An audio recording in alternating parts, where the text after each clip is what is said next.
आता आवाज येतोय माझा सगळ्यांना?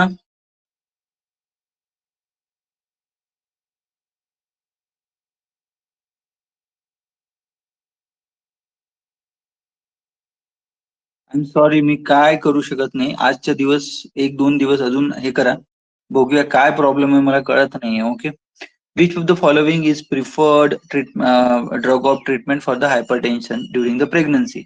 ओके, लक्षात ठेवाल याचं राईट आन्सर येतं मिथाइल डोपा, जसं की तुम्ही आन्सर दिलेला आहे. ओके, प्रिव्हियसली प्रिव्हियसली आपण हायड्रॅलाझिन आणि मिथाइल डोपा हे दोन ड्रग द्यायचो. ओके, काय द्यायचो? लाझिन अँड मिथाइल डोपा हे दोन ड्रग देतो. ओके, बट बेसिकली आता अल्फा और बीटा जे ब्लॉकर आहेत, ओके, ते ड्रग देतो, drug of choice for the hypertension, that is for the pre इक्लेम्शियासाठी. कुठला देतो आपण? लॅबेटॉलॉल. ओके, काय देतो आपण सांगा? लॅबेटॉलॉल. ओके, लॅबेटॉलॉल देतो. ओके, आणि इक्लेम्शियासाठी कुठला ड्रग देतो सांगा मला? MgSO4. Okay, magnesium sulphate. सगळ्यांना कळालं? Yes or no? Yes, done. MgSO4. Okay, ह्या पद्धतीनं तुम्ही लक्षात ठेवायचं. तर यायचं राईट आन्सर आहे हायड्रलाझिन ऑप्शन मध्ये ते असतं, मिथाइल डोपा असतं तर मिथाइल डोपा. ओके, एनारप्रिल आणि कॅप्ट्रिप्रिल, ओके, हे दोन्हीही जे ACE जे इनिबिटर असतात, हे काय असतात? हे कॉन्ट्रा इंडिकेटेड आहे इन प्रेग्नन्सी. काय आहे? Contraindicated in pregnancy. लक्षात ठेवा. कळलं सगळ्यांना? Yes or no? काय कॉन्ट्रा इंडिकेटेड आहे? एनारप्रिल आणि कॅप्टाप्रिल. ओके, रॅमिप्रिल, कॅप्टाप्रिल, एनारप्रिल हे AC इनिबिटर असतात. हे प्रेग्नन्सी मध्ये कॉन्ट्रा इंडिकेटेड असतं. लक्षात ठेवायचं. काय असतं? Contra indicated. ओके, कारण there is a risk of fetal damage. Okay, there is a risk of fetal damage. That's why AC inhibitor हे आपण प्रेग्नन्सी मध्ये देत नाही. कळलं? डन.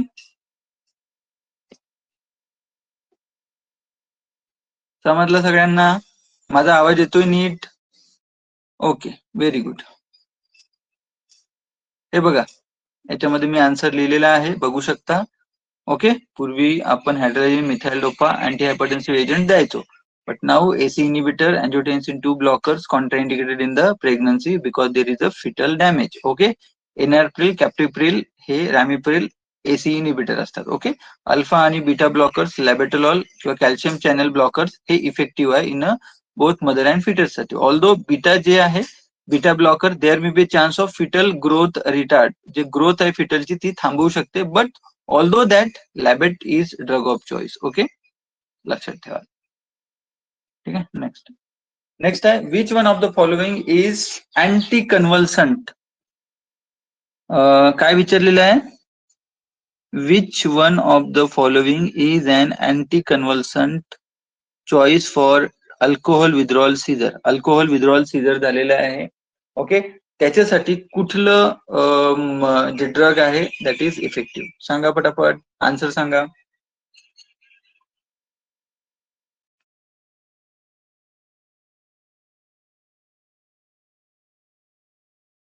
असेच क्वेश्चन आहे, डेंजर क्वेश्चन घेतलेले आहेत मी, 40 क्वेश्चन आहेत, घ्या पटापट.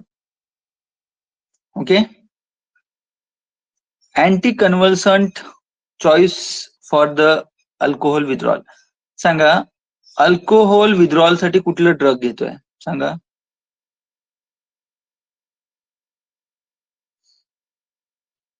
कुठलं ड्रग चॉईस ऑफ ड्रग आहे सांगा अल्कोहोल विथड्रॉल सिंड्रोम साठी? काय येईल? अल्कोहोल विथड्रॉल सिंड्रोम साठी आपण कुठलं ड्रग देतो आहे? कोणी सांगू शकता का मला? आरती, मंजुळा, प्लीज.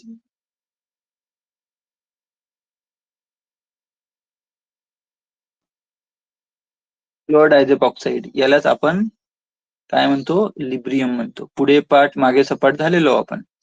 ठीक आहे, कळलं का? कळलं का सगळ्यांना? अँटी अब्यूज ड्रग कुठला आहे? कोणी सांगू शकता मला? अँटी अब्यूज ड्रग कुठला आहे? अँटीअब्यूज ड्रग कुठला आहे सांगा मला. अबे तुम्ही उद्या एक्झाम देणार आहे रे बाबांनो. तुम्हाला गोष्टी नाही माहिती, तुम्ही उद्या एक्झाम देणार आहात. डायसल्फिराम. थँक्यू स्नेहल. ओके. जर दिस इज विथड्रॉल सिम्पटम साठी आणि अँटीअब्यूज. ओके. तर याच्यामध्ये आपल्याला विथड्रॉल सीझर्स आलेले आहे पेशंटला. विथड्रॉल सीझर्स आलेले आहे तर अँटी कन्व्हल्सन द्यायचं. Okay. Phenytoin, sodium valproate, carbamazepine, benzodiazepine. Okay. याच्यापैकी मला सांगा की हे एक अँटी कन्व्हल्सन सुद्धा आहे आणि this is okay we can give for the withdrawal seizures also. मला सांगा फिनोटोइन ऑल्सो कन्व्हल्संट आहे, सोडियम वॉल्परेट अँटी कन्व्हल्संट आहे, कार्बामाझेपिन अँटी कन्व्हल्संट आहे, benzodiazepine also work as a anti convulsant. Right answer याचा काय येईल माहितीये का? हा क्वेश्चनचा तुम्ही कन्फ्युज झाला बाबांनो. विथड्रॉल सीझर आहेत, alcohol withdrawal seizure. Okay. Alcohol withdrawal अगर सीझर असेल, हे कधी येतात अल्कोहोल विथड्रॉल सीझर? जेव्हा तुम्ही तुमचा लास्ट डोज अल्कोहोलचा घेतल्यानंतर 8 ते 12 आवर्स मध्ये तुम्हाला अल्कोहोल विथड्रॉल सीझर्स तुम्हाला बघायला मिळतील पेशंटमुळे. ओके. कन्व्हल्शन्स येतात पेशंटमध्ये. ओके. 8 ते 12 आवर्स मध्ये. ओके. आणि पीक कधी असतात? 48 टू 72 आवर्स मध्ये एकदम पीक वर असतात सीझर्स. मग सांगा यावेळी आपण कुठलं ड्रग देतो? आपण सांगा. यावेळी आपण देतो सीएनएस डिप्रेसंट देतो. CNS depressant. आता सीएनएस डिप्रेसंट कुठलं ड्रग आहे याच्यामध्ये सांगा. सीएनएस डिप्रेसंट देतो. हा 4 पैकी सीएनएस डिप्रेसंट कुठला आहे? कोण सांगू शकतं का मला? CNS depressant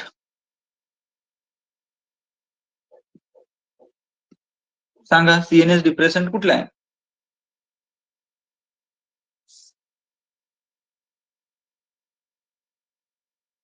बेन्झोडायझेपिन. डिप्रेसंट म्हणजे बाबा सेडेट करणारं. सीएनएस डिप्रेसंट म्हणजे सेडेट करणारं. वाह शबाश. Yes very good. अरे अँटी कन्व्हल्सन सोबत सुद्धा अल्कोहोल विथड्रॉल सीझर आहे. हे वाचा. Alcohol withdrawal seizures. Alcohol withdrawal seizure आहे. अशा वेळी पेशंटला सेडेट करणं गरजेचं असतं, तर सीएनएस डिप्रेसंट देतो आपण. लक्षात ठेवा. बेन्झोडायझेपिन देतो आपण. लक्षात ठेवा. मी शिकवलेलं आहे तुम्हाला, तुम्ही क्लास बघत नाही. बेन्झोडायझेपिन.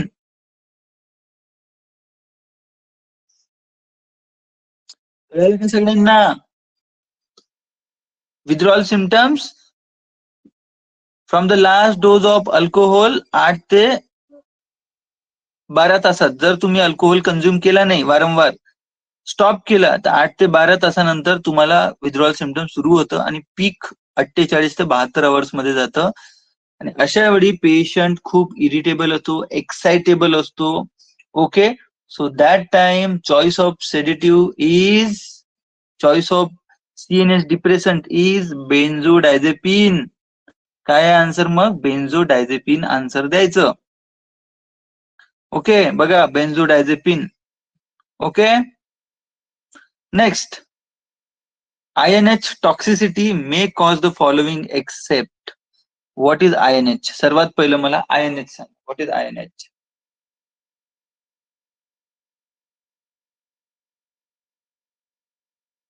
What is INH?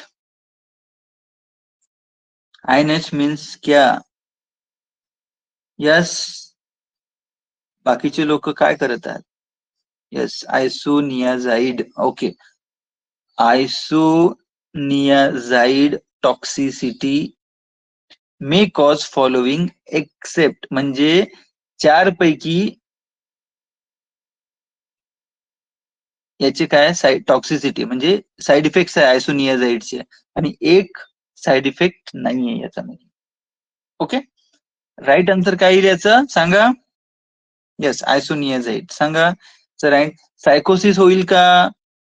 न्यूरोपॅथी होईल, हेपॅटायटिस होईल की पेरिफेरल न्यूरोपॅथी होईल? कोण सांगू शकता मला? सांगा, न्यूरोपॅथी की पेरिफेरल न्यूरोपॅथी?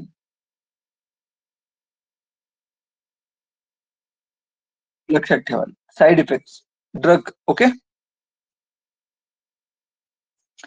आयसोनियाझिड. ओके, याचं साइड इफेक्ट बघा. ओके, याचे साइड इफेक्ट बघू आपण कुठले कुठले आहे. मोस्ट इम्पॉर्टंट इज हेपॅटायटिस, दुसरं peripheral neuritis, then numbness, paresthesia. Okay, mental disturbance.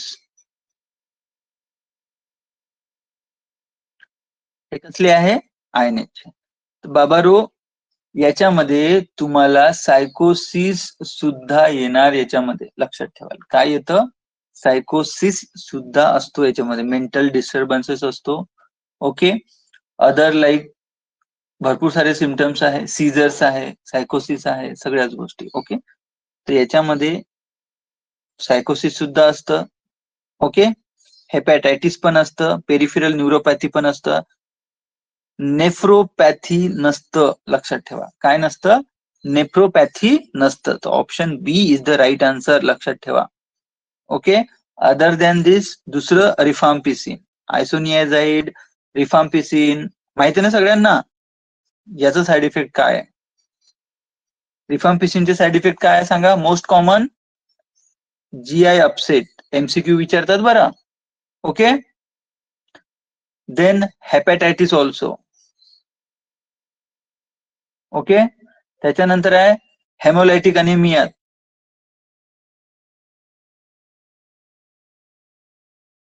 Okay, थ्रोम्बोसायटोपेनिया.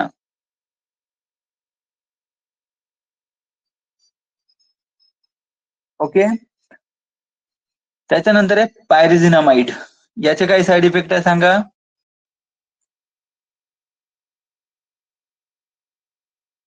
Side effect सांगा पायरिझिनामाइडचे. Hepatotoxicity. Okay, hyper युरेसिमिया.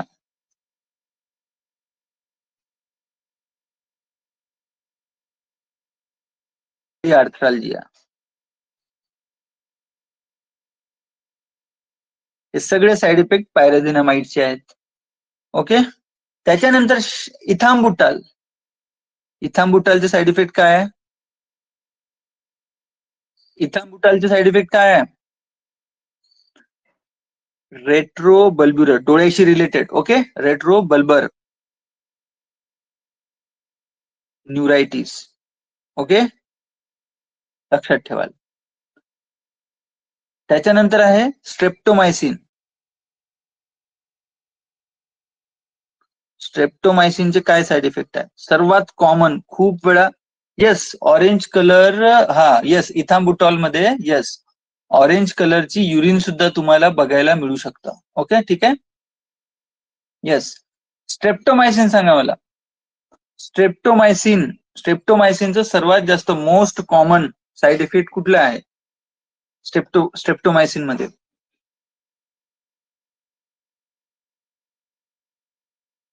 Yes, ototoxic drug आहे. लक्षात ठेवा, ओटोटॉक्सिसिटी. ओके, ओटोटॉक्सिसिटी,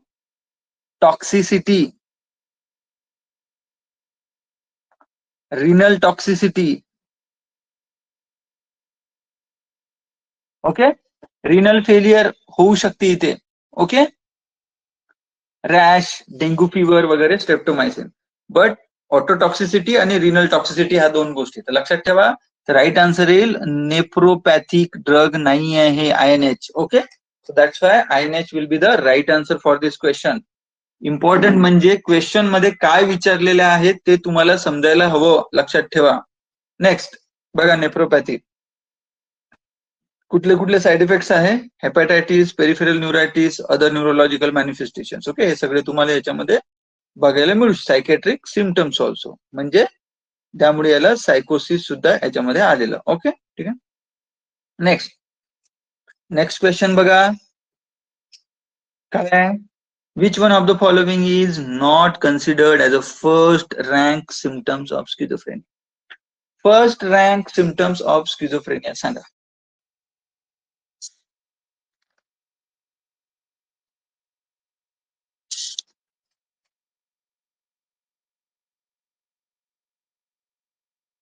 काय काय असतं फर्स्ट रँक सिम्पटम्स मध्ये? पहिलं असतं हॅल्युसिनेशन. हॅल्युसिनेशन मध्ये auditory, okay, auditory thoughts.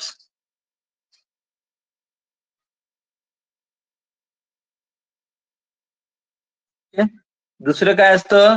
Thought alienation phenomena, means thought withdrawal, thought insertion, thought broadcasting असतं याच्यामध्ये, थॉट आयलिनेशन म्हणतात.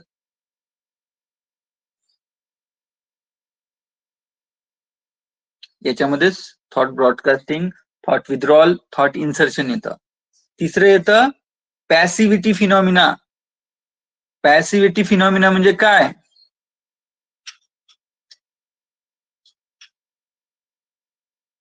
पॅसिव्हिटी फिनॉमिना म्हणजे याच्यामध्ये थ्री मेड अफेक्ट, इम्पल्स आणि ऍक्ट, हा 3 गोष्टी असतात पॅसिव्हिटी मध्ये. आणि चौथा येतो delusion of perception. First rank symptoms मध्ये. Okay, schizophrenia. स्नायडरनं दिले होते फर्स्ट रँक. कोण दिले होते? Kurt Schneider. First rank symptoms. Okay, लक्षात ठेवा, शिकवलं होतं मी. Yes, very good. तर राईट आन्सर काय येईल मग याचं? Option yes. मीनाक्षी ए म्हणते. मीनाक्षी ओके, सो ऑप्शन देखा, हॅल्युसिनेशन आहे, डिल्युशन आहे, इन्सर्शन ऑफ थॉट आहे. Compulsive act to relieve the tension म्हणजे ओसीडी असतं का पेशंट मध्ये? स्किझोफ्रेनियाच्या पेशंट फर्स्ट रँक सिम्पटम नाही. So right answer is option D. Yes, very good. Next, thank you. Next काय?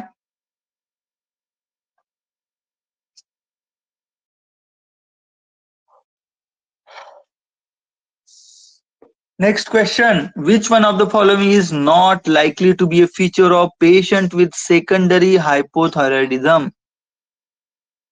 Primary hypothyroidism,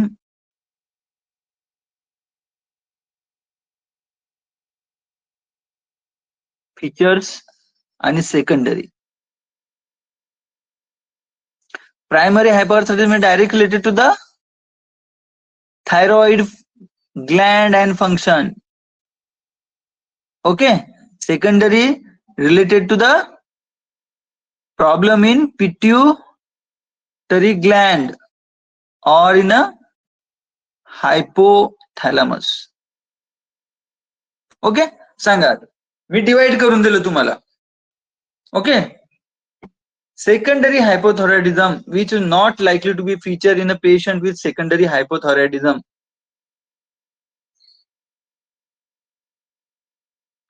बरोबर सांगा उत्तर.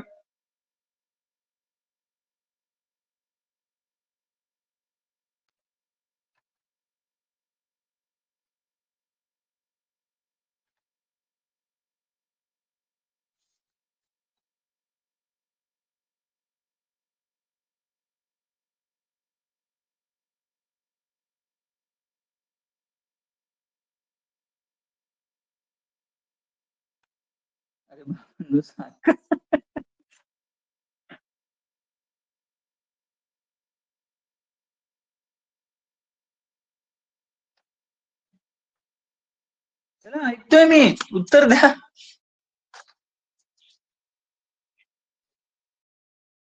अरे, secondary hypothyroidism means thyroidism due to causes other than thyroid tissue. Okay, just means due to pituitary failure या hypothalamic failure.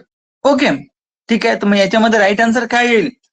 Which one of the following is not likely to be featured in a patient with secondary hypothyroidism? D राहील ना. Yes, low prolactin. Okay, कळलं का? दिस is secondary and दिस तिन्ही सगळ्या इकडे जातात. कळलं का? हे समजायचं. क्वेश्चन मध्ये काय विचारले बघा, सरळ सरळ तुम्हाला उत्तर मिळेल. ठीक आहे, एवढं कन्फ्युज नाही व्हायचंय. कसे वाटतंय एमसीक्यू? थोडे कठीण वाटत आहे का? हेच काम केलं सकाळपासून मी. ठीक आहे, थोडं विचार करायचं. हे बघा, जेव्हा पण आता उद्या तुम्ही क्वेश्चन सोडवायला जाल, पेपर द्यायला जाल, तर पेपर क्वेश्चन रीड केल्यानंतर विचार करायचा क्वेश्चन काय विचारलेलं आहे. घाई करू नका. मोस्ट प्रॉब्ली 100 एमसीक्यू येऊ शकतात किंवा 150 एमसीक्यू येऊ शकतात. आपल्याला किती काही येऊ एमसीक्यू. 150 असेल तर घाई करावं लागेल, 100 असेल तर रिलॅक्स मध्ये सॉल्व्ह करा तुम्ही. ओके, म्हणजे नियर अबाउट 1.25 मिनिट मिळेल तुम्हाला एका एमसीक्यू ला. आणि 150 असेल तर तुम्हाला जवळपास एक 80 to 90 सेकंड्स मिळेल. सॉरी,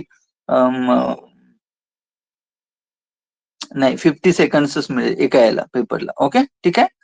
डिफिकल्ट, येस डिफिकल्ट आहे क्वेश्चन. मी आज डिफिकल्ट, सगळे डिफिकल्टच भेटणार आहे तुम्हाला आज. प्युअरली युपीएससी बेस्ट आहे.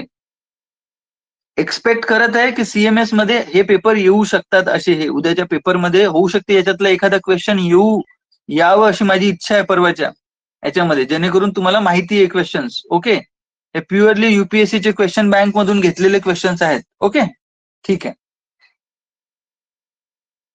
नेक्स्ट आहे लो प्रोलॅक्टिन. ओके, लक्षात ठेवा, याच्यात लिहिलेलं आहे बघा, मी वाचून घ्या जास्त. ठीक आहे. द नेक्स्ट क्वेश्चन बघा.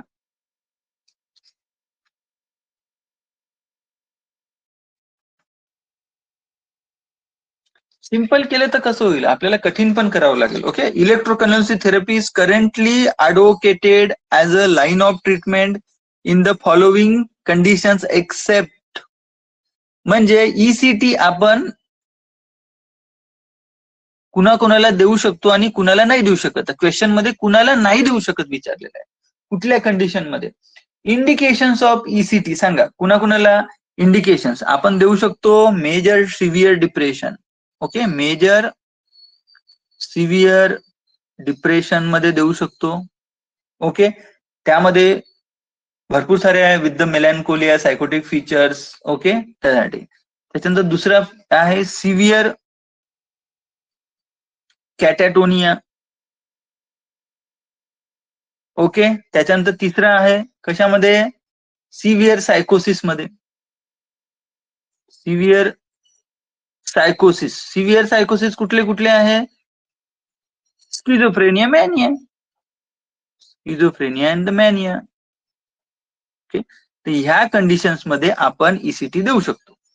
कॅटॅटोनिया, कॅटॅटोनिक स्किझोफ्रेनिया मध्ये बेस्ट याचं जे प्रोग्नोसिस हा बेस्ट आहे विथ द ईसीटी. लक्षात ठेवा, इथे देऊ शकतो. सिव्हिअर डिप्रेशन विथ सायकोसिस, यस देऊ शकतो. इथे डिप्रेशन सुद्धा लिहू शकता तुम्ही. त्याच्यानंतर मॅनिक डिप्रेसिव्ह एमडीपी देऊ शकतो. ओसीडी मध्ये देऊ शकतो का सांगा. OCD is neurotic disorder.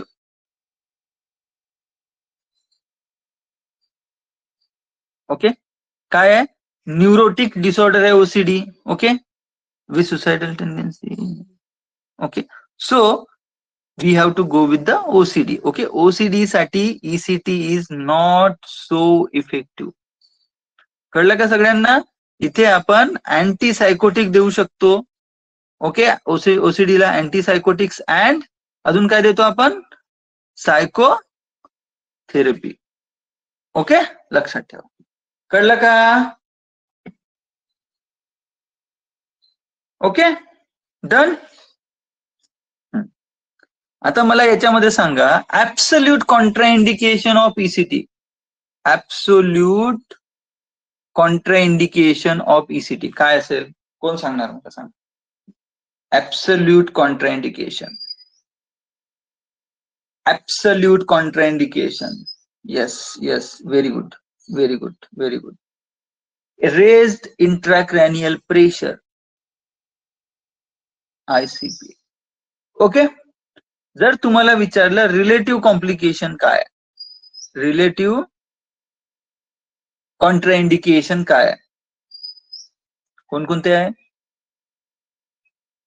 MI मध्ये सुद्धा देऊ शकतो, सिव्हिअर हायपरटेन्शन मध्ये सुद्धा देऊ शकतो, CVA मध्ये सेरेब्रोव्हास्क्युलर ऍक्सिडेंट मध्ये पण देऊ शकतो, पल्मनरी डिसीज असेल तरी देऊ शकतो, रेटिनल डिटॅचमेंट असेल तरी देऊ शकतो, फिओक्रोमोसायटोमा असेल तरी देऊ शकतो, फिओक्रोमोसायटोमा.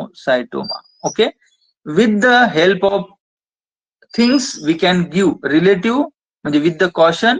ऍब्सोल्यूट मीन्स याच्यामध्ये द्यायचंच नाहीये, तर एकच आहे बघा ऍब्सोल्यूट. ओके, लक्षात ठेवा, कन्फ्यूज व्हायचं नाही. इथे सगळ्या ठिकाणी आपण ECT देऊ शकतो, फक्त न फक्त एकच आहे की ऍब्सोल्यूट विचारलं तर रेस्ट, रिलेटिव्ह मध्ये सगळेच. मग ओके, ठीक आहे, done. Yes, brain tumour also, brain tumour आणि रेस्ट ICP हे एकाच याच्यामध्ये येतं, नाही देऊ शकत ब्रेन ट्युमर मध्ये, फुटून जाणार, एक होणार. ओके, बाकी ठिकाणी आपण देऊ शकतो. यस, बरोबर आहे. Yes or no? मी शिकवलेला आहे, क्लास बघून घ्या ECTचा, खूप चांगला ECTचा क्लास घेतलेला आहे. ओके, चुकवून आलं तर बघा मग. Next, which one of the following anti-epileptic drugs can be used as a mood stabilizing agent? सांगा, anti-epileptic drug used as a mood stabilizing agent. सांगा आता, आपण शिकलेलो आहे याच्याविषयी. यस, ICP जिथे जिथे वाढतो त्या त्या कंडिशन मध्ये आपण नाही देऊ शकत, बरोबर आहे. अँटी एपिलेप्टिक ड्रग आहे एक, can be used as a mood stabilising agent. सांगा. सिंपल तुम्हाला माहिती पडायला पाहिजे की मूड स्टेबिलायझर कुठले कुठले ड्रग्स आहे. सर्वात पहिलं तुम्ही फाइंड आउट करायचं की बाबा मूड स्टेबिलायझिंग एजंट कुठले आहेत. ओके, याच्यामध्ये काय येईल? लिथियम आहे,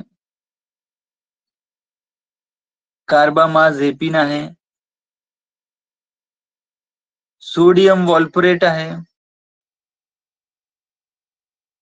ओके, कळलं का सगळ्यांना? तर बाबांनो याच्यापैकी काय आहे मग, याच्यापैकी ऑप्शन मध्ये काय आहे? याच्यामध्ये ऑप्शन मध्ये तुम्हाला हे दिसत आहे. ओके, फिनोबॉर्बिटॉन, फिनोटोइन हे अँटी कन्व्हल्संट आहेत प्युअरली.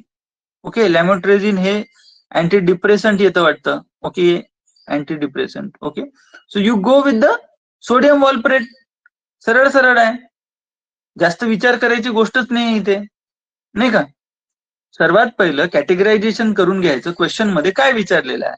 जर तुम्ही क्वेश्चन मध्ये काय विचारलं ते कॅटेगरायझेशन केलं तर तुम्हाला उत्तर मिळालं असतं, बरोबर आहे की नाही? कार्बामाझेपिन आणि सोडियम वॉल्परेट हे दोन्हीही अँटी कन्व्हल्संट सुद्धा आहे आणि मूड स्टेबिलायझर सुद्धा आहे. ओके, सगळ्यांना कळालं? बायपोलर डिसऑर्डर मध्ये ड्रग ऑफ चॉईस कुठला आहे सांगा? बायपोलर डिसऑर्डर मध्ये drug of choice is lithium. Okay,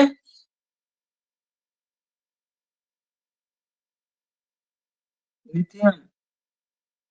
acute mania मध्ये कुठलं ड्रग ऑफ चॉईस आहे? अक्यूट मॅनिया मध्ये अँटीसायकोटिक हॅलोपेरिडॉल.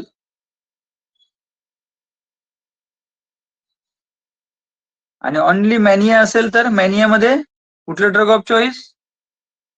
मॅनिया मध्ये ओनली इन द मॅनिया.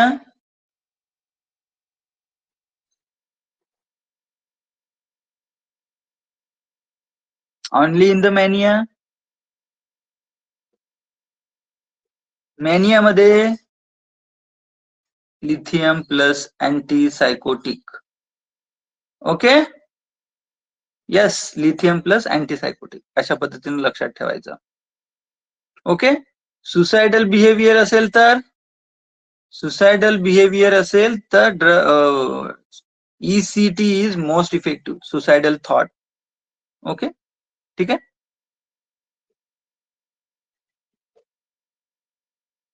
प्रेग्नन्सी मध्ये लिथियम देत नाही, only we can give.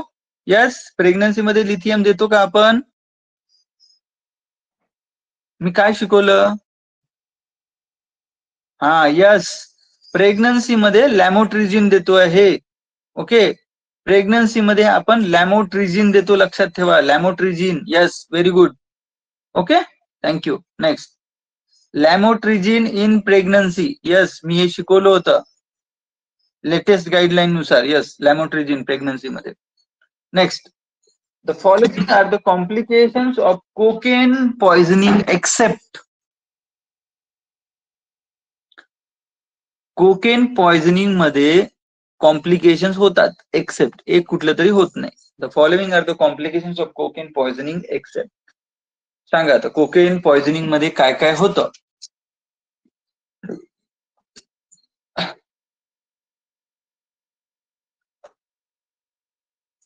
Cocaine poisoning मध्ये काय काय होतं? कोकेन काय?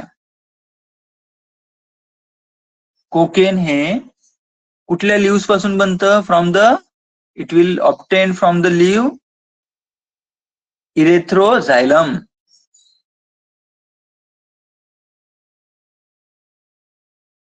ह्या कोका ह्या प्लांट पासून कोकेन बनतं. ओके, कोकेनची प्रॉपर्टी काय आहे? It is vaso constrictor. काय आहे? वॉसो कॉन्स्ट्रिक्टर आहे. ओके, याची प्रॉपर्टी काय आहे? Vaso constrictor. आता मला सांगा काय होईल? वॉसो कॉन्स्ट्रिक्टर जर असेल तर काय काय होऊ शकतं? हायपर टेन्शन होऊ शकतं. ओके, सीझर्स येऊ शकतात. ओके, एंजायना, मायोकार्डियल इन्फ्रॅक्शन होऊ शकतं.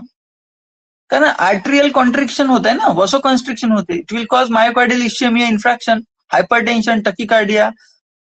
इथे हायपरथर्मिया होतो, हायपोथर्मिया होत नाही.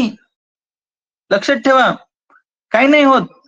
हायपोथर्मिया नाही होत, हायपरथर्मिया होतो. सगळे हायपर गोष्टी होतात कारण वॉसो कॉन्स्ट्रिक्टर प्रॉपर्टी आहे. That's why. ओके, कळलं का? Muscle hyper activity, haemorrhagic infarct, subarachnoid haemorrhage. Okay, so many things. Okay, आता कोकेन मध्ये एक क्वेश्चन येतो. कोकेन मध्ये एक मॅग्नन फिनॉमिना आहे. मॅग्नन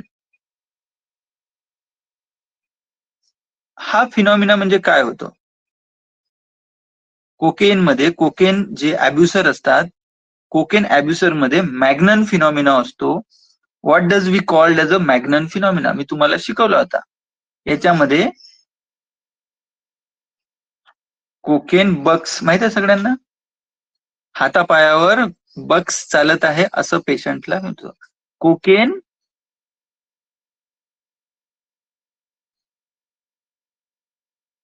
विथड्रॉल मध्ये. कळलं का सगळ्यांना कसं होतं मॅग्नन फिनॉमिना? ओके, कोकेन अब्युजर्स मध्ये मॅग्नन फिनॉमिना तुम्हाला कॉमनली बघायला मिळू शकतो. त्याला आपण कोकेन बक्स म्हणतो. त्या पेशंटला काय होतं? टॅक्टाईल हॅल्युसिनेशन होतं. काहीतरी हातापायांवर मुंग्या या काहीतरी चालत आहे असं पेशंटला फील होतं. त्याला आपण काय म्हणू? टॅक्टाईल हॅल्युसिनेशन म्हणतो याला. ओके, कळलं का सगळ्यांना? Tactile hallucination, that is called as a Magnan phenomena or the cocaine बक्स.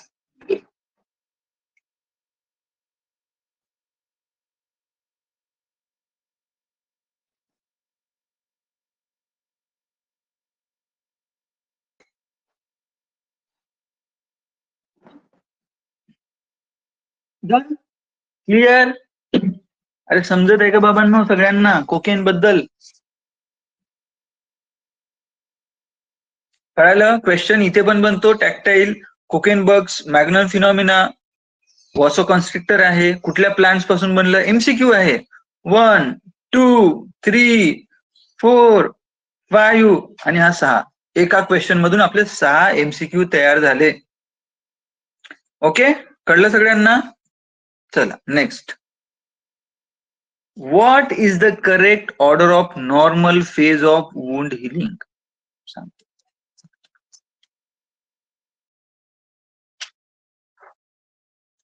सांग, कोण सांगू शकतं मला याचं उत्तर? वुंड हिलिंगचा नॉर्मल फेज कशा पद्धतीनं वुंड हिलिंग होतं? वुंड हिलिंग नॉर्मल फेजेस कुठले कुठले आहे? सर्वात पहिलं काय होतं? हा वुंड आहे, हा वुंड झालेला आहे. करेक्ट ऑर्डर लावायचा आहे. Very good. Yes, very good, very good. Yes.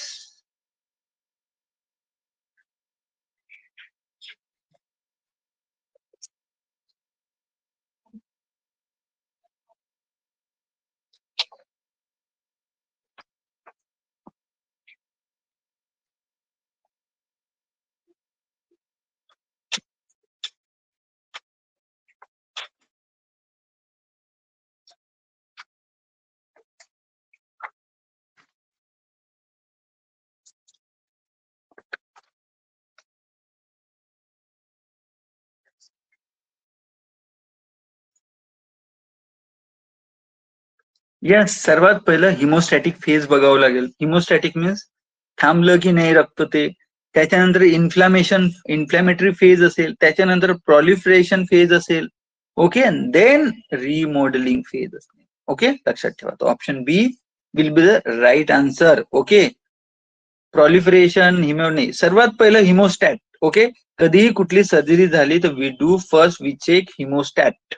Okay, haemostatic phase हा इम्पॉर्टंट असतो. Blood should be stop, then inflammation, then proliferation, त्याच्यानंतर मग रिमॉडेलिंग होतं. ओके, म्हणजे जे वुंड असतं ते असं प्रॉपरली नॉर्मल स्किन मध्ये अशा पद्धतीनं येतं. Okay, that is called as हा पद्धतीनं तुम्ही लक्षात ठेवायचं. सगळ्यांना कळत आहे का? डोक्यांच्या वरती जात असेल तर आपण जातं डोक्याच्या वरती, पण आपण काही करू शकत नाही. तर नेक्स्ट काय आहे? नेक्स्ट क्वेश्चन बघा.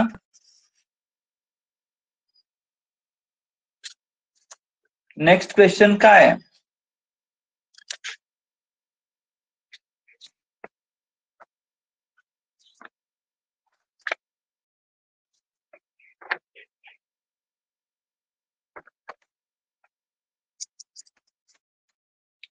अठ्ठेचाळीस वर्षाचा ओल्ड मेल आहे, 48 years old male. History of chronic duodenal ulcer, presented in surgery, surgical emergency. Okay, with the complaints of sudden severe pain in the abdomen. Okay, एक 48 yearsचा मेल आहे. Okay, त्याला काय आहे? History कसली आहे? डिओडेनल अल्सरची. ओके, कसली? Duodenal अल्सरची history आहे.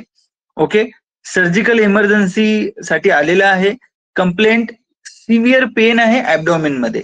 त्याची जी बीपी आहे ती पल्स जी आहे 120 पर मिनिट आहे, म्हणजे पल्स वाढलेला आहे. ओके, बीपी 90/60 म्हणजे बीपी लो झालेला आहे. ऍब्डोमेन मध्ये टेंडरनेस दिसतं तुम्हाला, रिजिडिटी पण दिसतं आणि गार्डनिंग पण दिसतं. ओके, रेस्पिरेटरी रेट सुद्धा हा ऍव्हरेज आहे. ओके, एक्सरे केल्यानंतर तुम्हाला गॅस दिसतंय राईट डोम ऑफ डायफ्राम मध्ये. ओके, तर राईट साइडला ओके डायफ्रामच्या डोम मध्ये काय दिसतंय? गॅस दिसतंय. तर प्रोबेबल डायग्नोसिस काय असायला पाहिजे ह्या पेशंटचं? Yes, very good. सगळे बी आन्सर देत आहेत. बघूया बी राईट असेल का. ओके, बघा त्यांनी काय म्हटलेलं आहे? राईट साइड म्हटलेलं आहे. राईट साइड ऑफ ऍब्डोमेन मध्ये तुम्हाला काय दिसत आहे? गॅस दिसत आहे. Gas under the right side of abdomen, that is diaphragm मध्ये. ओके, हिस्ट्री आहे डिओडेनल अल्सरची. Duodenum is, this is the duodenum, ileum. Okay, कळलं का? स्टमक नंतर डिओडेनम, डी जे आणि I. Duodenum, jejunum, I for ileum. हे स्मॉल इंटेस्टाईनचे पार्ट आहे. Duodenum, jejunum, ileum. ओके, त्याच्यानंतर इलिओ कोक्सियल जो जॉईंट असतो तिथे अपेंडिक्स असतो असा. त्याच्यानंतर मग हे this is ascending, transverse and descending and then sigmoid. Okay, अशा पद्धतीची ही हिस्ट्री जॉग्राफी आहे आपल्या पोटाची. बरोबर आहे की नाही? बरोबर बोलतो की नाही? ओके, तर त्यांचं म्हणणं असं आहे की भाई राईट साईडला, ओके, कुठल्या साईडला? राईट साईडला. ओके, राईट साईड म्हणजे कुठे? या बाजूला. ओके, काय आहे? डायफ्राम मध्ये गॅस आहे, सगळं झालेलं आहे. ओके, बीपी कमी झालेला आहे, पल्स वाढलेला आहे. अशा वेळी पेशंट आपण याला करू, एमआय तर नसणारच हा, अपेंडिसायटिस सुद्धा नाही. ओके, अॅक्यूट पॅन्क्रिटायटिस, पॅन्क्रियास ह्या बाजूला असतो. ओके, याचं राईट आन्सर जातं पेरिटोनायटिसला. कशाला जातं? पेरिटोनायटिस साठी. लक्षात ठेवा, there is a inflammation of peritoneum. लक्षात ठेवा. ओके, देन इन्फेक्शन ऑल्सो पेरिटोनियमचं. दॅट्स वाय पेरिटोनियम, जेव्हा पण पेरिटोनायटिस होतं, बीपी हे लो होतं. ओके, लक्षात ठेवा, बीपी लो होतं. ओके, त्याच्यानंतर आहे एक्सरे पण दिसतं डायफ्राम मध्ये, ज्यावेळी आपण करतो गॅस सुद्धा तुम्हाला दिसायला दिसतं. देन टेंडरनेस, रिजिडिटी हे सुद्धा तुम्हाला पेरिटोनायटिस मध्ये बघायला मिळतं. परफोरेटेड या perforation peritonitis will be the right answer for this question. Okay, चला next.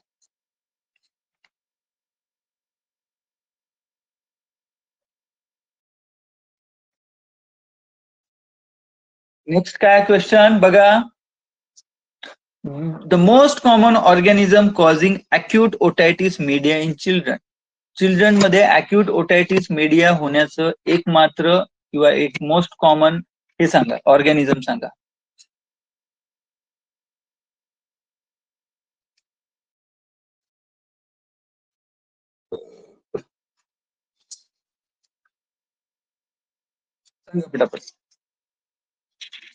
Most common organism causing otitis media. Otitis media means, otitis media means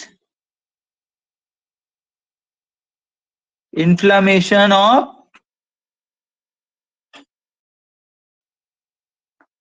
middle ear. Okay, जेव्हा पण मिडल इयरचं इन्फेक्शन आलं, you have to know about the Eustachian tube. जे नाकापासून, नाकाचं जे posterior जो pharynx आहे तिथून तुमचं जे इशियन ट्यूब तुमच्या डायरेक्ट जे मिडल इयर मध्ये ओपन झालेली असते. लक्षात ठेवाल. सो ज्यांना पण रेस्पिरेटरी इन्फेक्शन असतं वारंवार, त्यांना कानाचा पण सेम प्रॉब्लेम होतो. हे गोष्ट तुम्हाला माहिती आहे सगळ्यांना? Yes or no? माहिती आहे सगळ्यांना? यस. ओके, तर सेम वे जस्ट मी एक ऍड ऑन केलं त्याच्यामध्ये, की याच्यामध्ये असा कोणता ऑर्गॅनिझम आहे जो की अॅक्यूट ओटायटिस मीडियासाठी चिल्ड्रन्स मध्ये कारणीभूत आहे? सांगा.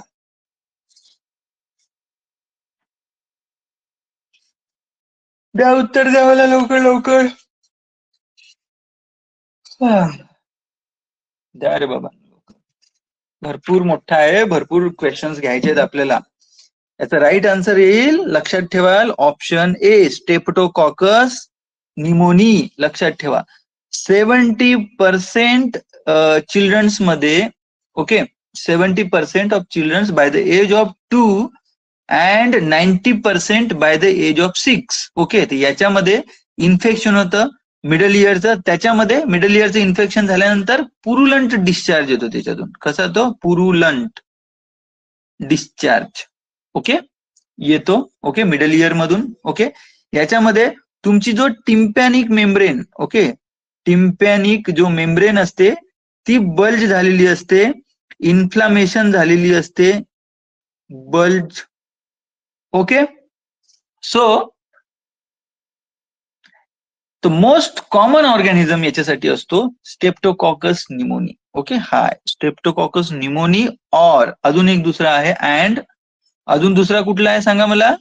स्टेप्टोकॉकस निमोनी आणि दुसरा ऑर्गॅनिझम आहे हिमोफिलस. सांगा. Haemophilus influenza. हे दोन ऑर्गॅनिझम आहे कारणीभूत आहे चिल्ड्रन्स मध्ये. 70% ऍट द एज ऑफ 2 आणि 90% at the age of 6. Okay, 6 वर्षांच्या मुलांमध्ये 90% चान्स आहे ह्या ऑर्गॅनिझम मुळे, आणि 70% 2 वर्षापेक्षा खालच्या मुलांसाठी स्टेप्टोकॉकस निमोनिया. ओके, तर हे दोन ऑर्गॅनिझम कारणीभूत आहे, स्टेप्टोकॉकस निमोनी आणि हिमोफिलस इन्फ्लुएन्झा. ऑप्शन मध्ये हे दोघांपैकी कुठलंही असलं ते टिक करून यायचं. ओके, लक्षात ठेवा. नेक्स्ट, याच्यामध्ये स्मॉलेस्ट बोन माहिती आहे ना, स्मॉलेस्ट बोन ऑफ बॉडी कुठला आहे सांगा. मिडल इयर मध्ये असतो. मिडल इयर मध्ये स्मॉलेस्ट बोन ऑफ इयर असतो, that is called as a stapes. मी रोज बघतो, मग आमची जी मॅडम आहे याची ENTची, ज्या ज्या वेळी आम्ही टिम्पॅनोप्लास्टी करतो. टिम्पॅनोप्लास्टी म्हणजे काय सांगा. टिम्पॅनोप्लास्टी मीन्स सांगा काय करतात. जो कानाचा जो पडदा असतो तो खराब झालेला किंवा फाटला असेल तर आम्ही तो ग्राफ्ट काढतो आणि मिडल इयरच्या पूर्वीच्या कॅनलमध्ये तो ग्राफ्ट असा ठेवला जातो. जो मेम्ब्रेन आपण आर्टिफिशियली इकडून कार्टिलेज किंवा जो मास्टॉइड जो बोन असतो त्याच्या वरचा जो ग्राफ्ट असतो तो घेतो आणि टिम्पॅनिक मेम्ब्रेनवर असा ठेवतो. आपण नवीन टिम्पॅनिक मेम्ब्रेन आपण तिथे बनवतो ग्राफ्ट घेऊन इथे. That is called as a T प्लास्टी. Repair करतो आपण कानाचा पडदा, रिपेअर करतो टी प्लास्टी मध्ये. ओके, लक्षात ठेवा. समजलं सगळ्यांना टी प्लास्टी म्हणजे काय. आणि टी प्लास्टी विथ मास्टॉइडेक्टॉमी म्हणजे काय. मास्टॉइडेक्टॉमी म्हणजे काय. टी प्लास्टी विथ मास्टॉइडेक्टॉमी म्हणजे काय. टी प्लास्टी विथ मास्टॉइडेक्टॉमी म्हणजे जो मास्टॉइड बोन असतो तुमचा. मास्टॉइड बोन कुठे असतो सांगा. मास्टॉइड बोन हा तुमच्या कानाच्या बॅक साईडला बघा, हात लावून बघा, तुम्हाला असा एकदम हार्ड एक बोन दिसेल, तो मास्टॉइड बोन आहे. ते बोन खराब होतं, तिथे इन्फेक्शन होतं, तर त्या बोन जेवढा खराब झालेला असतो त्याला काय केलं जातं, त्याला ड्रिल केलं जातं. ड्रिल करून तो बोन काढलं जातं आणि त्याच्यानंतर त्याची जे कंडक्टिव्हिटी ते चेक केलं जातं. तुमच्या हा कॅनल पासून हा कॅनल मध्ये अशा पद्धती कंडक्टिव्हिटी आवाजाची, त्याच्यानंतर जे पण सिरोलॉजिकल फ्लुइड जमा होतं ते ऍब्झॉर्ब होतं की नाही ते सगळं बघून तो जो खराब वाला बोन काढून टाकतात त्याला आपण मास्टॉइडेक्टॉमी म्हणतो. Okay, removal of mastoid. पूर्ण नाही काढत मीनाक्षी, पूर्ण मास्टॉइड बोन काढत नाही, जेवढा खराब होतो तेवढाच काढतो. कारण मास्टॉइड बोन मधून बऱ्याच तुम्हाला हे गेलेले असतात, काय नर्व गेलेले असतात. Okay okay, that's why. Okay, ठीक आहे, तेवढाच पार्ट काढतात. ओके, समजलं सगळ्यांना. मास्टॉइडेक्टॉमी, टिम्पॅनोप्लास्टी, मिरिंजिओप्लास्टी पण असतं. ओके, मिरिंजिओप्लास्टी पण असतं, भरपूर साऱ्या गोष्टी असतं. ओके, चालेल, काही इश्यू नाही. पटापट सिलेक्शन व्हा. या मग मी तुम्हाला ओटी मध्येच घेतो, ESIC बिबेवाडी मध्ये. ठीक आहे, पुण्यामध्ये जर तुम्ही आला तर तुम्हाला ओटी मध्ये घेतो, पण सिलेक्शन झालं पाहिजे तुमचं सगळ्यांचं. ठीक आहे, चला नेक्स्ट. प्री ऑपरेटिव्ह सॅमसोन आणि Young modified Mallampati test use to assess. Mallampati test ऐकलंय कधी. सॅमसन आणि यंगनी मॉडिफाईड केलेलं आहे मलमपट्टी टेस्टला. What does mean by Mallampati test. कसं वाटतंय MCQ. सगळे अरे दोघं तिघं गायब पण होऊन गेले, बोर झालं वाटतं त्यांना, निघून गेले. Right. What is Mallampati this one. Yes, very good very good. Mallampati test आपण कशासाठी करतो, कोणी सांगू शकता मला. Mallampati test. Yes, value observe करतात. Yes, very good Megha Khade. Yes, Mallampati test मध्ये आपण कुठली व्हॅल्यूज असेस करतो सांगा मला, सांगा. याच्यामध्ये आपण इंट्युबिशन रिलेटेड व्हॅल्यूज बघतो. म्हणजे we have to assess for difficult intubation. Okay, we have to assess for difficult intubation. Okay, कळलं सगळ्यांना. याच्यामध्ये स्कोर असतात, मलमपट्टी स्कोर असतो. किती स्कोर असतात, 1 2 3 4 5 स्कोर असतात मलमपट्टी. तर पहिल्या स्कोर मध्ये सॉफ्ट पॅलेट आहे का, वल्वा पिलर्स विजिबल आहेत का. सेकंड याच्यामध्ये बघतो आपण पिलर्स सेक्युअर्ड आहेत का, पोस्टेरियर फॅरेंज वॉल विजिबल आहे का. ओके, त्याच्यानंतर हे सॉफ्ट पॅलेट विजिबल आहे का थर्ड. ओके, याच्यामध्ये soft palate not visible. Okay, soft palate not visible येते याच्यामध्ये. ओके, आणि पाचवा जो येतो थायरोमेंटल डिस्टन्स. ओके, पाचव्या स्कोर मध्ये थायरोमेंटल डिस्टन्स बघतात that is more than 6 centimetre. Okay, ह्या सगळ्या गोष्टी नथिंग बट याच्यामध्ये आपण small mandible size, inability to protrude jaw, over hanging upper front teeth, ह्या सगळ्या गोष्टी बघतो. तर मलमपट्टी जे टेस्ट आहे ते डिफिकल्टी इंट्युब्युशन साठी आपण असेस करतो. लक्षात ठेवा, जास्त काही याच्यामध्ये विचार करू नका. डिफिकल्टी टू ओपन द जॉ, एअरवे तर नंतरचा गोष्ट राहिला बाळांनो. पहिला इंट्युब्युशन साठी तोंड तर उघडलं पाहिजे, जबडा उघडला पाहिजे, पॅलेट दिसलं पाहिजे, फॅरिंग्स दिसलं पाहिजे, तेव्हाच तर आपण टाकू शकतो ना, अदरवाईज थोडी टाकणार आहे. तर बेसिकली ज्यांना हिस्ट्री असते रुमॅटाइड आर्थरायटिसची किंवा टेम्पेरो मॉन्डिब्युलर जॉईंट म्हणजे जे जॉ जे बोन असतो त्या जॉईंटचे जर आर्थरायटिस असेल तर there may be a chances of काय होऊ शकतं, there is a risk of damage spinal cord. Rheumatoid arthritis मध्ये there is a risk of damage of spinal cord.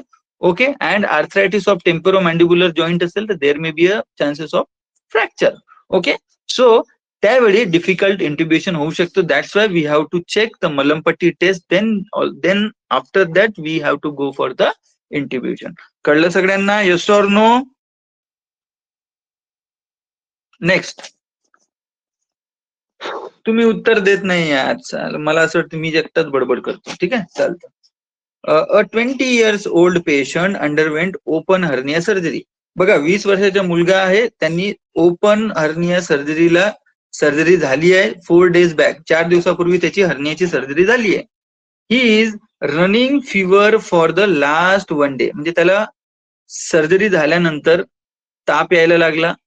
Local examination केल्यानंतर समजलं की जे ऑपरेटेड साईट आहे, म्हणजे आता समजा आपण इंग्वायनल हर्निया पकडू, इंग्वायनल हर्निया झालेला आहे त्याचा, तर इंग्वायनल हर्नियामध्ये आपण ह्या पद्धतीने इन्सिजन घेतो. ओके, तर या ऑपरेटेड साईटवर काय झालं, इथून पस निघत आहे असा. ओके, वेट आहे. ओके, आजूबाजूला रेडनेस आणि एडिमा सुद्धा झालेला आहे. इथे खूप रेडनेस झालेला आहे, एडिमा झालेला आहे. तर तुमचं अप्रोप्रिएट मॅनेजमेंट काय असायला पाहिजे? याला अँटीबायोटिक्स चेंज करायचे का? जे आता समजा ऑगमेंटिंग चालू आहे, तो मोनोसेप द्यायची का? की open suture and clean wound करायचं का? सुचर ओपन करायचं, हे सर्जरी झाली आहे, हे सुचर आहे ते काढायचे आणि वुंड क्लीन करायचं का? की फक्त डेली ड्रेसिंग करायची? की जे पस जे निघत आहे ते घ्यायचं आणि कल्चर सेन्सिटिव्हिटीसाठी पाठवायचं? सांगा, ABCD उत्तर सांगा बाबा.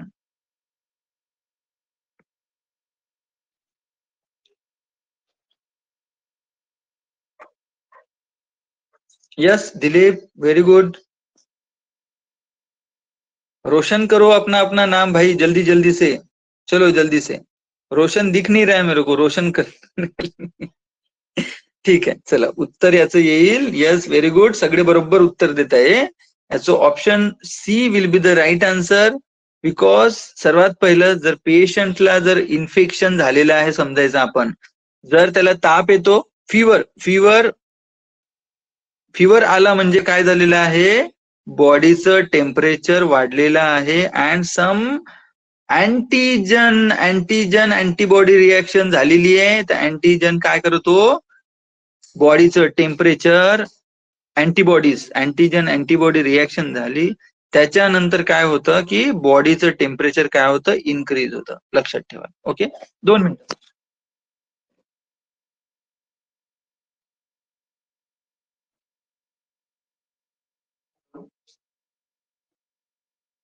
काय द्या मुला सांग मग.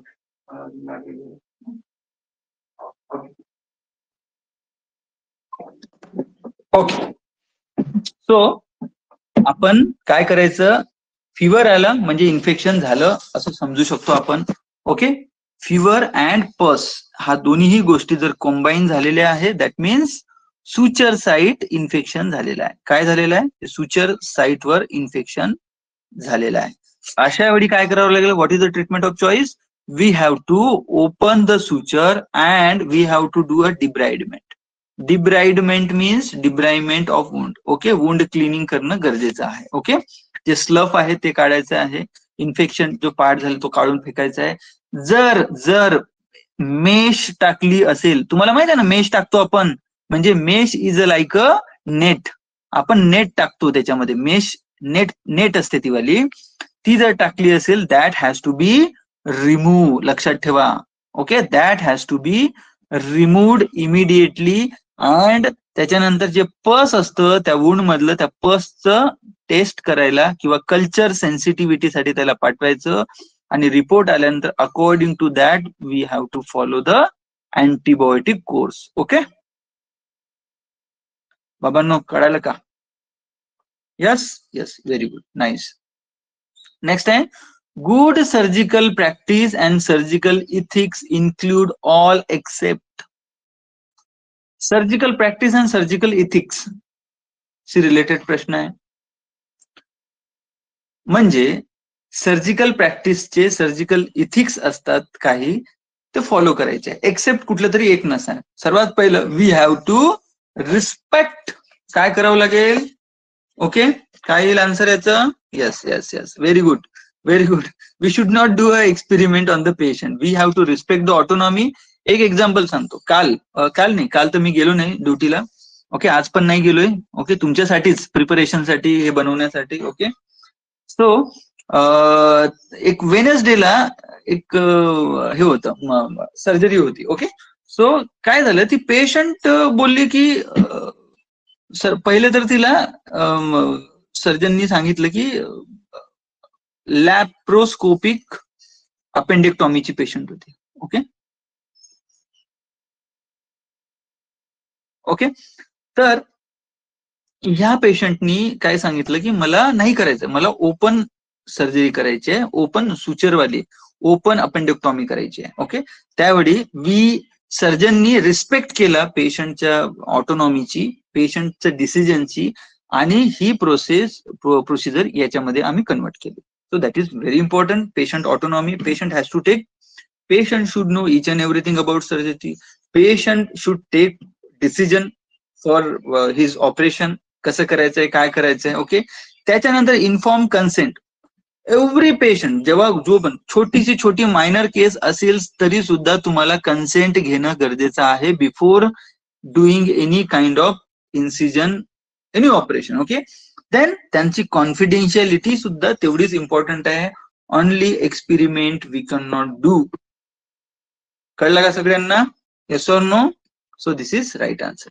Next, in fetus with the spina bifida, okay, which of the following sign may be seen on the ultrasound?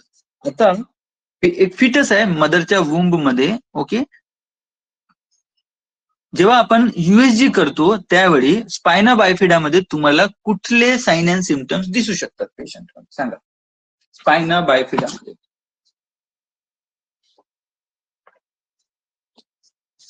Yes, पटापट सांगा.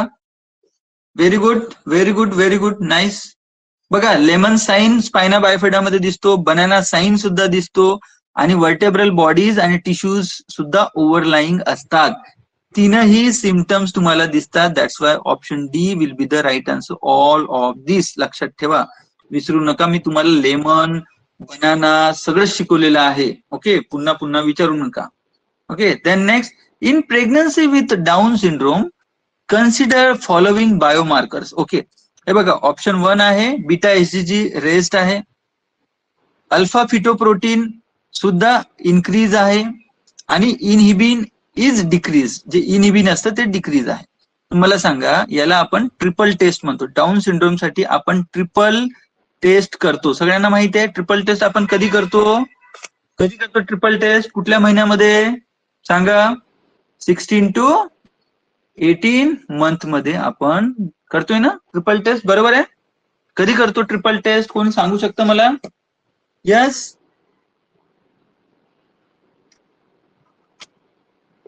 ट्रिपल मार्कर म्हणतो त्याला. ओके, ट्रिपल टेस्ट.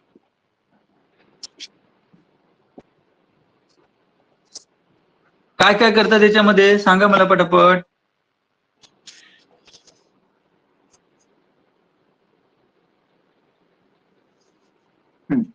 सांगा पटापट. 16 to 18 month. Okay, right. Okay, चालेल. ट्रिपल टेस्ट डाऊन सिंड्रोम ज्यावेळी patient मध्ये फाइंड आउट होतो, कुठले कुठले बायोमार्कर इन्क्रीज डिक्रीज असतं सांगा. ऑप्शन ए 1 2 3, 1 2 3 ओनली, 1 and D. सांगा, एबीसीडी पैकी काय आन्सर द्याल तुम्ही? यस, सगळे काय आन्सर देत आहे मला? Yes, very good, very good. बघा सांगा, डाऊन सिंड्रोम मध्ये काय काय वाढतं? Yes, beta SCG. काय होतं? हे वाढतं की कमी होतं? Elevated, elevated. ओके, इन्क्रीज असतं. राईट, कळलं का?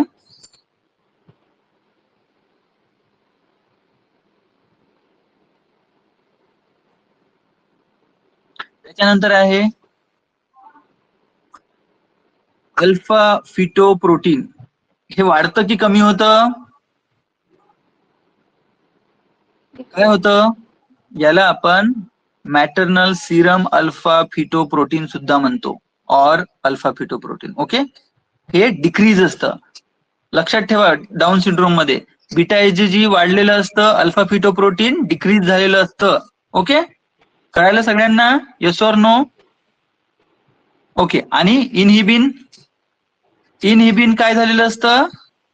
जे इनहिबिन असतं, this is also increase. Okay, कळलं का सगळ्यांना? मग काय येईल उत्तर याचं?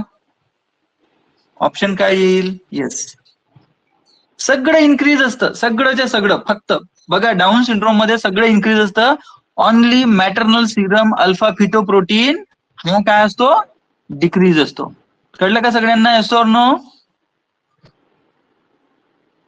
कळलं ना? ओके, तर राईट आन्सर मग काय येईल याचं? 1 अँड या 2 अँड 3 सांगा मला.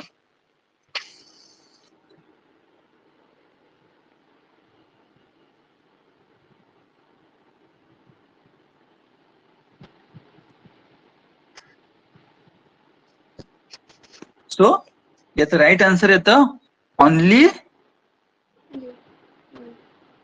काय असतं सांगा?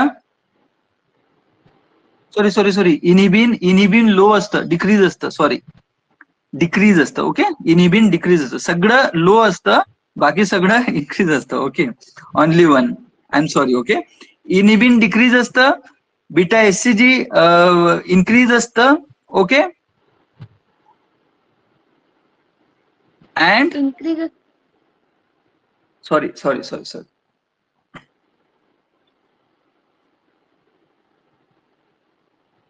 येस, बीटा एससीजी इन्क्रीज असतं.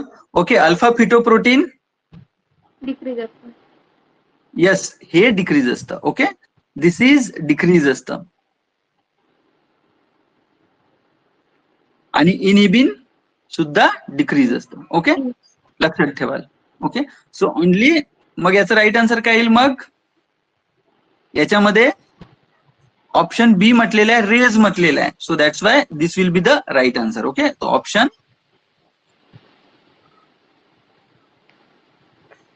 बी, only one. Okay,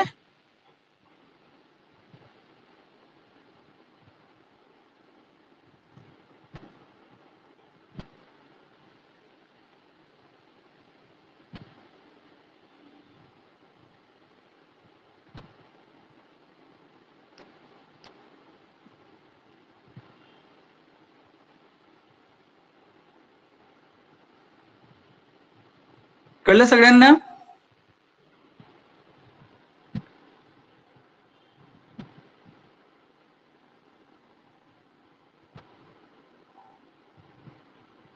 yes, beta SCG increase असतं. This is only one right. Okay,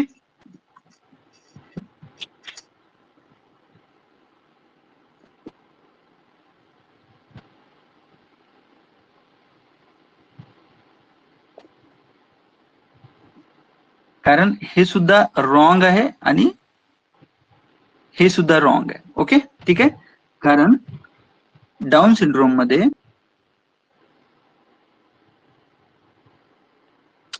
beta SCG सुद्धा इन्क्रीज असतं, इनहिबिन सुद्धा इन्क्रीज असतं. ओके, ओनली अल्फा फिटोप्रोटीन हे डिक्रीज असतं. लक्षात ठेवाल. ओके, कळायला सगळ्यांना? क्लिअर झालं? हे दोन इन्क्रीज असतात डाऊन सिंड्रोम मध्ये आणि अल्फा फिटोप्रोटीन डिक्रीज असतात. ओके, थोडं मी पण कन्फ्युज झालो, आय एम सॉरी. ओके, ठीक आहे.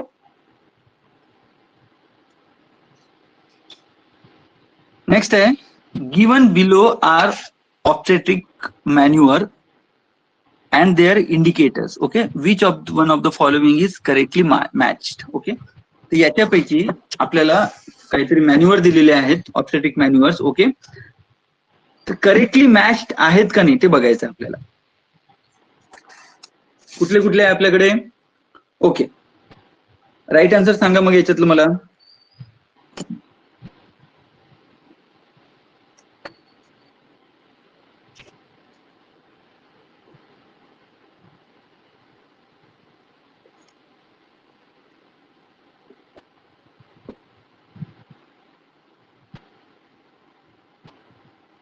फटाफट आन्सर द्या.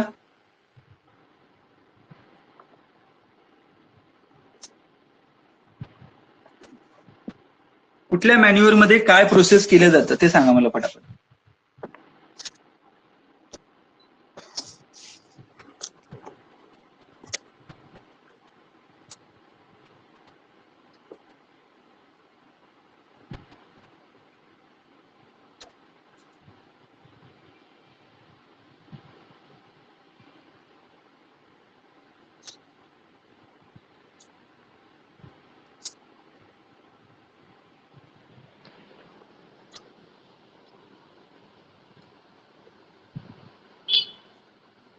काय येईल आन्सर याचं मग?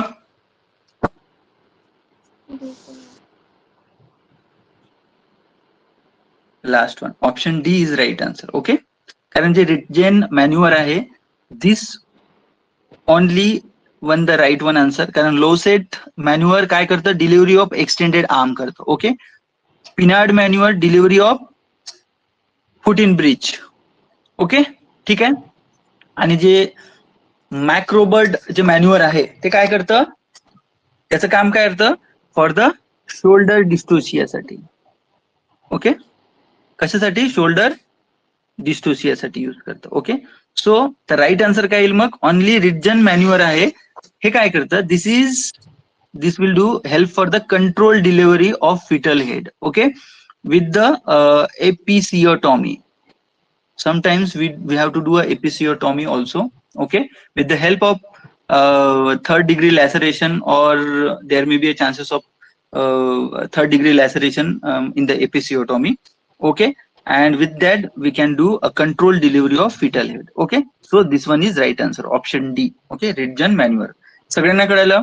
लो सेट मॅन्युअर हे एक्सटेंडेड आर्म साठी, पिनार्ड मॅन्युअर हे for the foot in breech, footling किंवा ब्रिज प्रेझेंटेशन साठी, आणि मॅक्रोबर्ड मॅन्युअर शोल्डर डिस्टोशियासाठी. Okay, done. क्लिअर झालं सगळ्यांना? क्लिअर झालं? चुकलं तर सांगायचं, काही हरकत नाही. हा, काही हरकत नाही चुकलं तर. चूक होऊ शकतं, कारण कन्फ्युजन होतं. एमसीक्यू तुमच्यासाठी जेवढे नवीन आहेत तेवढे माझ्यासाठी पण नवीन आहेत. We have to do a lot of practice, तेव्हाच ते सगळ्या गोष्टी येतात. Okay, so sometimes there may be a time constant मुळे, रिडिंग मुळे वगैरे होऊ शकतं, इकडे तिकडे प्रॉब्लेम येऊ शकतात, but we try to fix it. Okay, next.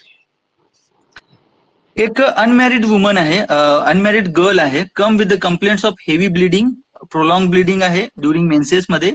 Which among the following investigation not usually advise? Okay, एक 18 वर्षाची मुलगी आहे, अनमॅरिड मुलगी आहे. ओके, तिच्यासाठी कुठली test investigation not usually advised? Okay, 18 इयर्सच्या फिमेलसाठी, अनमॅरिड वुमन आहे. ओके, हेवी ब्लिडिंग आहे मेन्सेस मध्ये. काय करू आपण याच्यासाठी? कधी पण अनमॅरिड जर मुलगी येत असेल तर भाई UPT we have to do it, take करावीच लागते.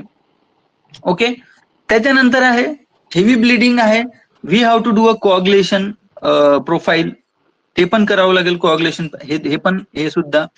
राहिले 2 बी आणि डी. बी आणि डी मधून आपल्याला कसं सिलेक्ट करणार तुम्ही? यस. एक लक्षात घ्या तुम्ही, PV examination PV examination and instrumentation usually not performed in unmarried girl. काय आहे? Instrumentation usually not performed in unmarried girl. Okay, लक्षात ठेवा. Okay, so dilation and curettage is usually not advised. Okay, dilatation and curettage not usually advised. We have to do ultrasound uterus adnexa. Okay, you have to do USG also. Okay, heavy bleeding ahe, we have to find out the pathology, so we have to do a USG also. लक्षात ठेवा. कळलं सगळ्यांना? Coagulation profile, prothrombin time, PTT हे सगळं आपल्याला करावं लागेल. Okay, then we have to do a UPT also, or we have to do a coagulation profile also. So right answer is dilation curettage. लक्षात ठेवा, DNC आपण usually performed करत नाही unmarried woman मध्ये, unless and unless there is a dysfunctional uterine bleeding, unless and until there is a dysfunctional uterine bleeding. Okay, those women have DUB. Okay, and they are not responding to the medical treatment, then we have to do काय करावं लागेल? DNC. Otherwise there is no need. Unmarried woman मध्ये, unmarried female मध्ये we avoid this unless and until and unless. Okay, कळलं सगळ्यांना? Done. Which of the following true about basal body temperature? सांगा. Basal body temperature साठी काय याच्यातलं उत्तर द्याल तुम्ही?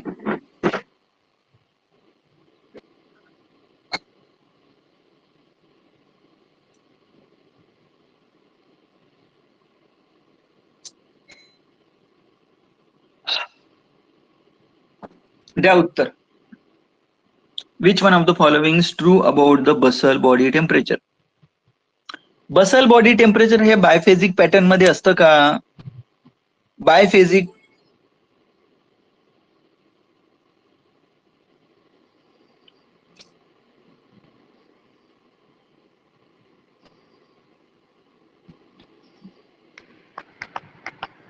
yes, DNC also it's a investigation. लक्षात ठेवा. ओके, DNC इन्व्हेस्टिगेशन सुद्धा आहे. Medical DNC and therapeutic DNC असतं. ओके, लक्षात ठेवा. मेडिकल DNC थेरप्युटिक ट्रीटमेंट साठी आणि medical DNC for the RPOC साठी, RPOC retain product of conception साठी. कळलं का सगळ्यांना? Yes or no? तो that's why dilation and curettage this is comes under investigation also. Okay, ठीक आहे. येस प्रज्वल. हा, ओके. नेक्स्ट. मला पण डाऊट होता प्रज्वल, मग मी माझ्या गायनेकोलॉजिस्टला विचारलो. बऱ्याचदा मी क्वेश्चन विचारत असतो ज्यावेळी मी काम करतोय ना. We have a OT complex. एक दिवस ऑप्टॅला जावं लागतं, एक दिवस ENT ला जावं लागतं, एक दिवस ऑर्थोला जावं लागतं, एक दिवस सगळ्यांना जावं लागतं. सो आपल्याला त्याच्यामुळं बऱ्याच लोकांसोबत मला काम करायला भेटतं आणि माझे जे डाऊट आहे मी त्यांना विचारतो. मला नाही आलं तर लाज शरम काही नाही, आपण विचारायचं. चला नेक्स्ट. तर बसल बॉडी टेम्परेचर हे बायफेजिक पॅटर्न मध्ये असतं का? यस, असतं. Basal biphasic pattern means there is a variation in temperature. ज्यावेळी ओव्ह्युलेशन पिरियड मध्ये बॉडी टेम्परेचर ओके इन्क्रीज आणि डिक्रीज होतं सायक्लिक पॅटर्न मध्ये. ओके, ठीक आहे. त्याच्यानंतर increase in level of progesterone norepinephrine. Yes, वाढतं का हे? यस, यस वाढतं. ओव्ह्युलेशन मध्ये प्रोजेस्ट्रॉन नॉरएपिनेफ्रिन वाढतं. वाढतं ना? Yes. Temperature falls by 0.5 degree after ovulation. बाबा नाही, टेम्परेचर 0.5 डिग्री सेल्सिअसनी इन्क्रीज होतं, डिक्रीज नाही होत ओव्ह्युलेशन मध्ये. Okay, so this is wrong. त्याच्या it can predict ovulation precisely. Basal body temperature मुळे ओव्ह्युलेशन कुठल्या दिवशी होतं ते तुम्ही फाइंड आउट नाही करू शकत. Okay, so right answer is yes. Right answer काय येईल मग याचं? ओके, ऑप्शन काय येईल? B 1 and 2. कळलं? ऑप्शन बी 1 and 2 क्लिअर झालं सगळ्यांना?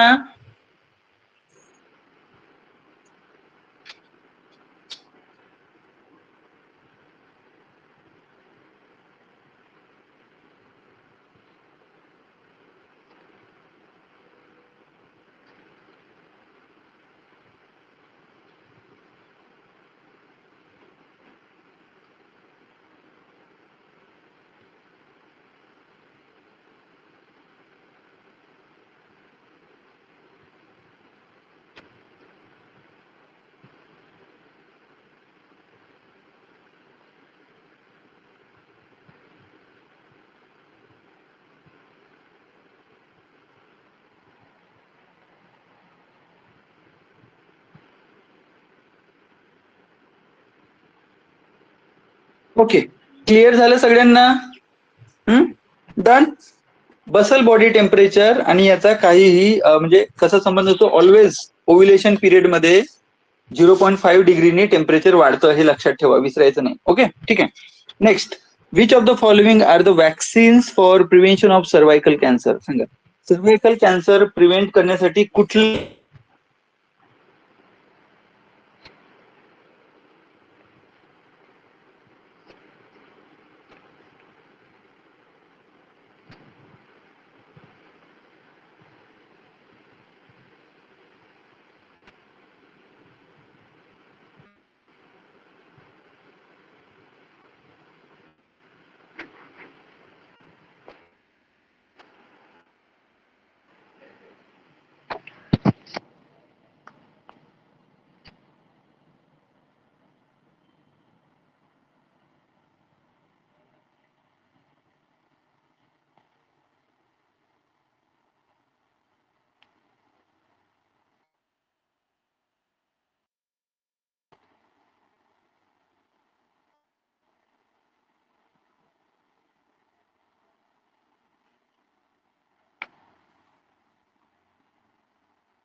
सर ऑडिओ येत नाही.